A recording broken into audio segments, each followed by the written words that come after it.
Welcome back all. Don't worry, I'm not doing any mechanical work myself on the Jeep. There's just a light bulb that's gone out. So I will get on that in a second. What I am doing today is LANOGUARD, rust protection or rust prevention top up. That's the 2 litre. Last time I did this, I did a video, I think it was probably back in August, and I did the first ever application that I've done on the Jeep. And I was so blown away by how easy it is to use and how impressive the results are that I contacted LANOGUARD myself and I asked them if they would like to do another video collab just to give it a top up, because it's an annual thing you can do to the bottom of your vehicle. Spray underneath it, protects it from rust. Incredible reputation, 4.9 stars out of 5, over 1,100 reviews. Incredibly highly regarded. But because we've done such colossal mileage through very harsh environments in the Jeep, I thought it best that I give it a top up after about 7 or 8 months of ownership, which actually in reality is 18,000 miles that we've done. I can barely believe it. 18,000 miles since getting this car. I got it, and the truth is I was initially a little concerned because there was a lot of surface rust on the chassis of the Jeep. And the first thing I wanted to do, as this is my pride and joy, is give it full under sealant. And LANOGUARD is the company that seemed to have the best results, the best reviews. So that's what I've gone with. But what I'm going to do with this 2 litre top up is spray the entire under of the Jeep. The reason I like it so much, it's incredibly easy to use. It's actually non-toxic. You can use this, I think they've got a LANOGUARD product for boats, so it can even be marine. You just get under the car and you just squirt this absolutely everywhere. You can put it on rubbers, on anything pretty much, obviously, apart from brakes. And it completely protects the underside of the car. Do you know what I'll do? I will. I'm so impressed of how it stayed on. I'll just show you the underside of the car to show you how it looks 6 months on from its treatment. And bear in mind, you don't need to do anything other than just give it a quick jet wash underneath to prepare it for the next one. You keep on the old layer of LANOGUARD and just keep topping this up, and it keeps reabsorbing into it. You can apply layer after layer, which is brilliant. And here's how it looks 6 months on underneath. I'm so delighted with that. Just have a look at how good and solid everything looks. It's just a tiny bit you can see there that I'll make sure I double up on this time to protect it, but that all looks so good and nourished.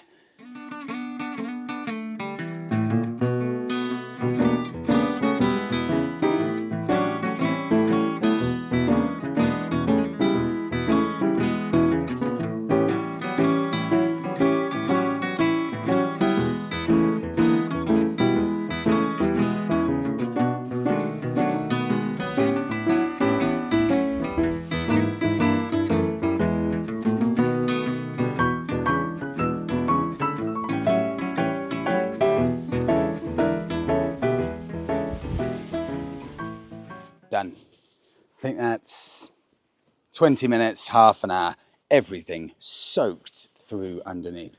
I don't know if it's weird that I actually really enjoy doing that stuff. It just feels nice that you're protecting your pride and joy from rust, so it will never be rusty, which is an incredible thing. Now, out with the Voge rally. I am going to meet Monica for coffee at, I would say, probably our favourite. This may be, we like it so much, our favourite cafe in the world. I'm not over-exaggerating here. Monica would agree. She often thinks I over-exaggerate about everything, but this is different. So go and grab a bit of lunch, grab a coffee, and then I want to take this on another little off-road track that I found that I think should be about half an hour away from here. I'm a complete convert. I love off-roading now. Oh, and the LANOGUARD stuff. This is exactly the stuff I've put on my Bonneville as well. They have it for motorbikes too. If you click on my link in the written description, I may even have a code there. There should be some kind of discount, so check that out if you are interested in using LANOGUARD. I thought for coffee, I'll take Monica in the Hyundai because the weather's so changeable. This interestingly enough, is my parents' car they've had since new. Little 1.2 litre Hyundai, direct competitor of our car, the Fiat 500. And my parents kind of softly said, if needed, you can use a Hyundai. And honestly, because the lanes are all so tiny here in Cornwall, I've just made it my own for the past 2 weeks and used it almost every day. This has kind of made us think, small, cheap little cars, I think this one's a 2011 plate, they're just so good for whizzing in and out of town. Yeah, so fun. Aren't Easy they? to park. Yeah, they're really good. And a lot of you have been asking about our little Fiat 500. We still have it. It's parked up. Monica's been paying parking of £30 a month. I'm not sure how sensible that is in a car that's worth about £200, but we'll gloss over that. I think when we get back to Belvedere, I think we're going to get it back on the road, just as a simple little city car that you don't have to care about. Park it up, let it get biffed up in the supermarket. And let's see how much it costs to get it back on the road. 231,000 miles on the Fiat. Yeah, let's see what it takes. I really don't know. It hasn't been driven in 6 or 7 months. Yeah, since August. Since very early August, maybe the 1st of August. Or end of July. Yeah, or end of July, I think. So yes, it's been really nice actually. I forgot. I do like very basic, very simple little cars. They're extremely fun. Yeah, and they still make so much sense.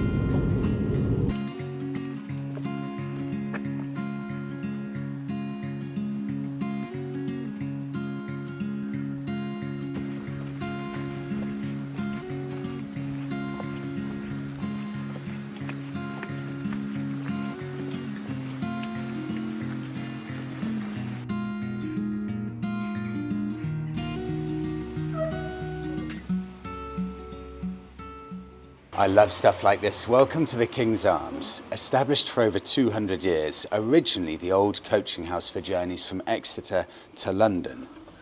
Back in those days, in about 1789, the town of Penryn was quite notorious and was the meeting place of many sea captains, classic Cornish, who not only carried out their normal trading activities, but also piracy in the English Channel.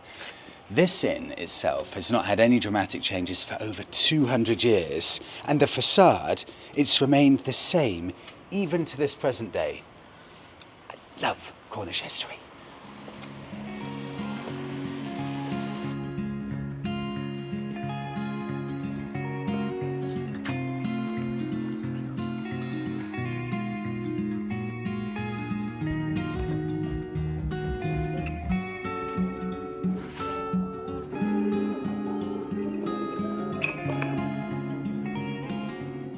Sorry about the state of my boots. It matches the bike. I forgot to clean both after my last off-roading trip, but I'm now a fully signed up registered member of the Green Lane Association. For any non-Brits, basically that means off-roading. I think the website is something like glass.co.uk, Green Lane Association. It's not specifically cheap, it's about 50 to 60 quid a year, but what it gives you is access to a website with a map of every single green lane in the country.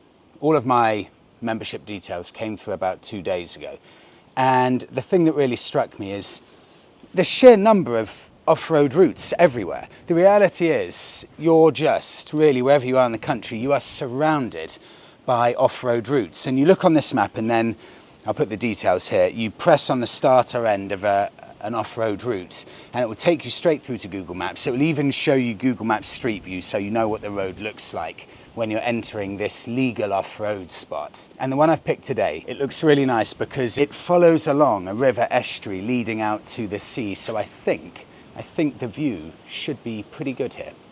I'm really excited.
This is very, very Cornish weather.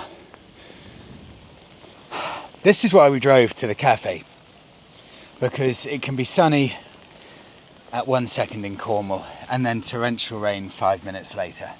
And today I've been unlucky. I thought the off-road track started there. I initially went down to where I thought the entrance was, but honestly, the entrance, at least I couldn't find it where it said it was on a map. So what I'm doing now, I've started heading to the end of the off-road track to see if I can find it from that side. And of course the downpour has just started, so I'll get semi-sheltered here and hope that it passes, because I think it's going that way. So if I wait a little bit, hopefully I'll get lucky. The good thing is in Cornwall, there's always stuff to see. Like this is from an old boat from 1896, used as a coaster carrying coal and general cargo until 1936, when laid up as a houseboat in Penryn Creek. Very good.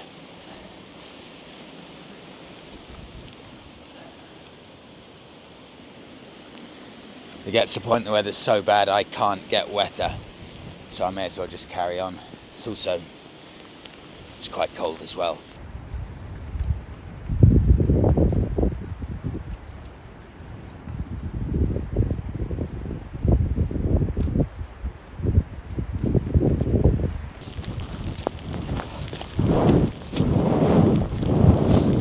Oh, this is terrible.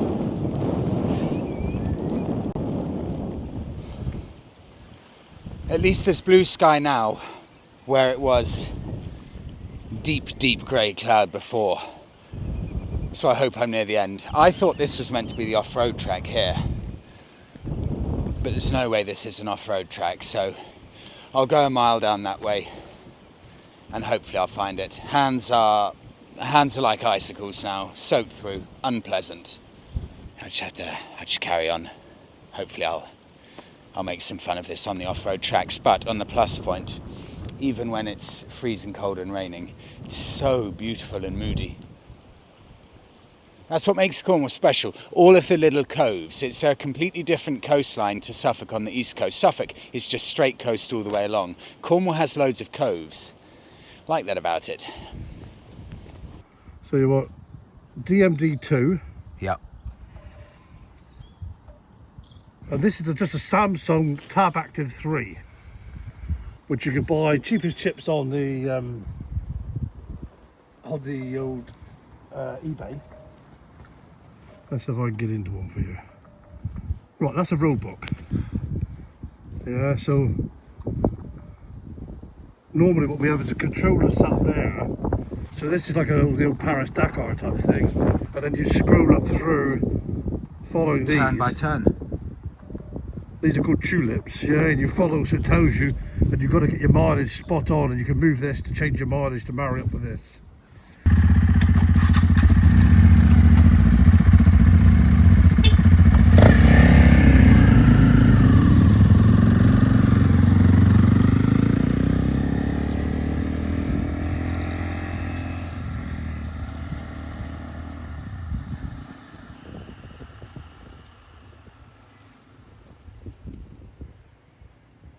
That was incredible timing. Brett and his wife pulled up on the arch rival of the Voge. Both of them had Honda CRF 300 rallies, so they drove down in their van from Plymouth to save having to do long distances on the proper off-road focused Hondas.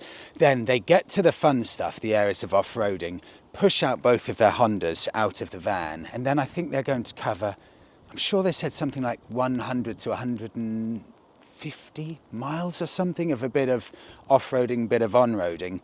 Both of them on the exact same, pretty much brand new Hondas, but they've both set up intercom systems and big, almost Paris-Dakar type screens where you get proper professional looking turn-by-turn navigation. Really nice looking bikes those, and it's very interesting to see the Voge parked up next to those Hondas. Brett said that he's already dropped his once or twice today, but that's the fun of these bikes. They're so rugged, they're so tough. You can look around the bike after it's been dropped and you'd have no idea.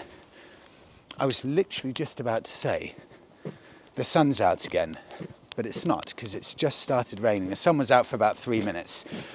They are heading on their Hondas in that direction.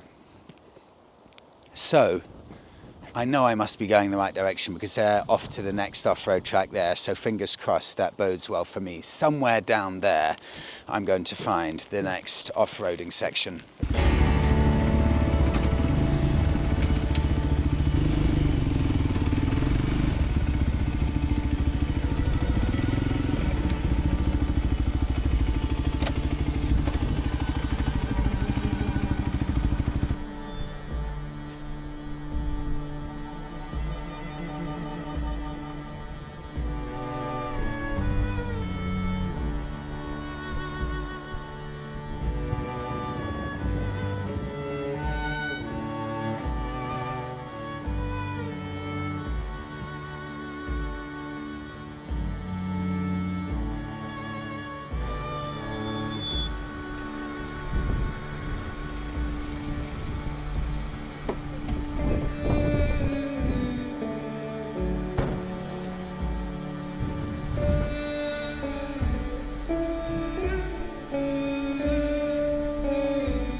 This is such good practice. I've done off-roading on sand now and off-roading here in almost boggy type conditions.